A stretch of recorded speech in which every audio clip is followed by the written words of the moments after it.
Assalamualaikum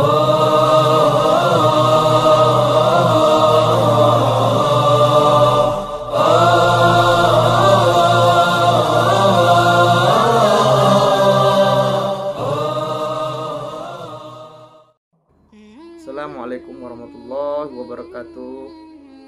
Sahabat beriman, bersyukur kita kepada Allah Subhanahu wa taala dan bersalawat kita kepada Nabi Muhammad SAW. Ada salah satu hadis yang sangat populer di kalangan umat muslim. Hadis ini berasal dari Abi Hurairah yang diriwayatkan oleh Imam Muslim. Sesungguhnya Allah itu tidak melihat kepada bentuk dan harta kalian, akan tetapi Allah hanya melihat kepada hati dan amalan kalian. Hadis ini sangat sinkron sekali dengan ayat yang ada di surah Al-Hujurat ataupun firman Allah yang ada di surah Al-Hujurat ayat 13. Sesungguhnya orang yang paling mulia itu di antara kamu, kata Allah, adalah orang yang tingkat ketakwaannya yang tinggi. Jadi Allah hanya melihat kepada iman kita, itu intinya, sahabat beriman. Jadi ada satu kisah dari sahabat Rasulullah SAW yang bernama Julaibib. Julaibib ini dilahirkan di kota Madinah, yang dia sendiri tidak tahu siapa kedua orang tuanya. Julaibib ini bukanlah nama yang baik di kalangan orang Madinah. Ibaratnya nama Julaibib itu adalah semacam satu istilah untuk memanggil orang yang tidak sempurna. Karena fisik Julaibib ini dia pendek, hitam, lengkap lah semua penderitaan Julaibib. Kakinya retak-retak karena tidak punya alas kaki, pakaiannya lusuh, dan dia tidak dianggap di kota Madinah. Karena di kota Yathrib itu orang yang tidak mempunyai nasab, orang yang tidak mempunyai suku tidak dipandang. Begitulah kehidupan Julaibib pada saat itu. Orang tidak mau tahu dengan kehidupan Julaibib. Tapi berbeda dengan Rasulullah SAW, berkebalikan dengan orang-orang yang ada pada saat itu.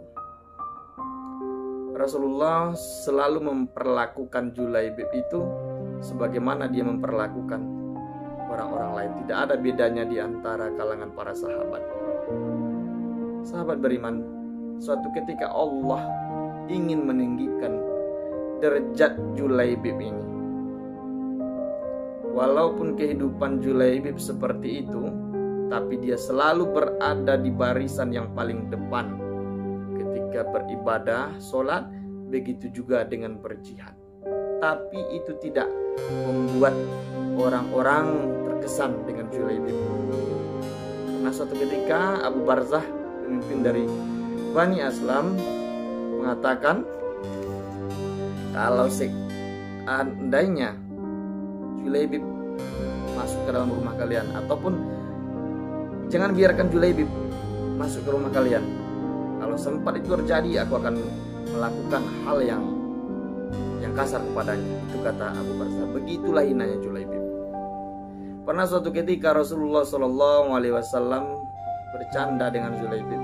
Julaibib, apakah engkau tidak mau menikah?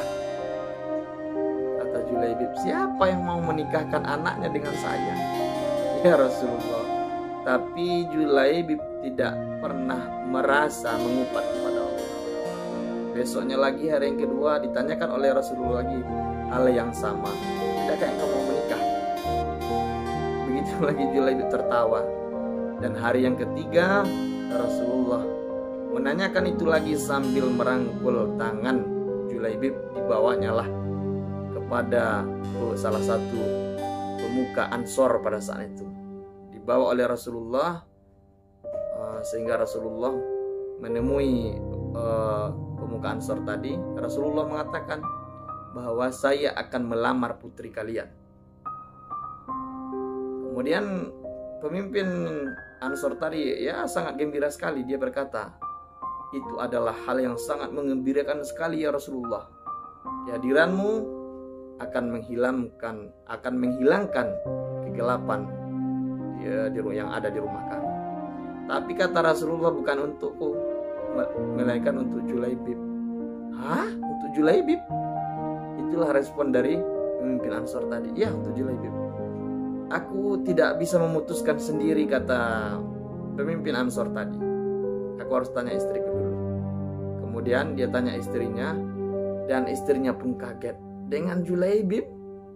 Demi Allah, aku tidak akan mau menikahkan dengan Julaibib. Itu respon dari istri pemimpin Ansor tadi. Sehingga terjadilah tawar-menawar antara istrinya dan suaminya. Dari balik tirai keluar anaknya. Siapa yang memintanya, kata sang putri. Sehingga disampaikan oleh ayahnya bahwa yang memintanya adalah Rasulullah.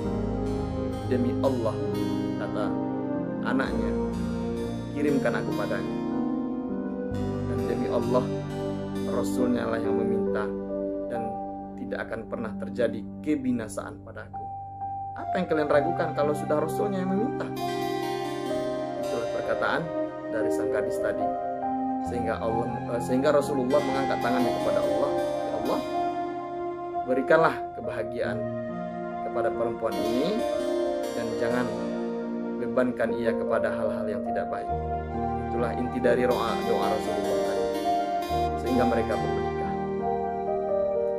Tapi singkat cerita, karena bidadari di dalam surga sangat merindukan Julaibib ini, pergilah Julaibib pergi berperang.